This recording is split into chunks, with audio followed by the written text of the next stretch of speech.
for them to deny what they had done. The farmer who had saved me testified through tears, recalling how he found me nearly frozen and unresponsive. The judge listened in horror. My attorney played a recording of my husband's sister's voice, captured during a careless conversation she'd had with a friend.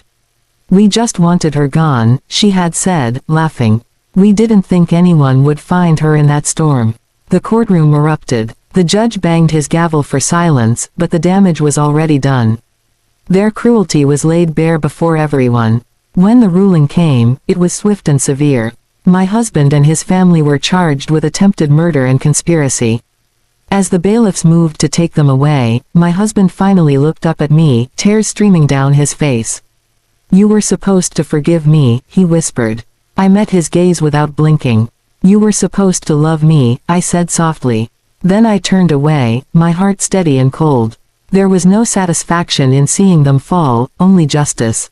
They had left me in the snow, believing I was powerless, but power doesn't come from strength alone. It comes from survival. In the months that followed, I rebuilt my life. I used my fortune not for revenge, but for redemption.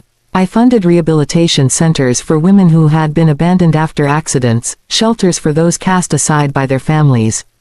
I made sure no one else would ever have to face a blizzard alone. The man who had saved me, the farmer, became a dear friend, almost like the brother I never had. He reminded me that kindness could still exist in a world that had once shown me only cruelty. Sometimes, he would drive me out to the same road where he found me, and we'd watch the snow fall in silence. It didn't scare me anymore. The cold couldn't touch me the way it used to. One evening, months after the trial, I stood by the window of my estate, looking out at the white fields beyond. The wind howled softly, carrying the memory of that terrible night. I thought about how everything could have ended so differently if not for one small miracle. I had gone from being a discarded wife to a woman with purpose and power. The world thought my story was about money, but it wasn't. It was about survival, about the quiet strength that rises when everything else is stripped away. I had been thrown into the storm, but I came out forged from it, stronger, sharper, unbreakable. When reporters later asked me what I felt toward the people who tried to destroy me, I told them the truth.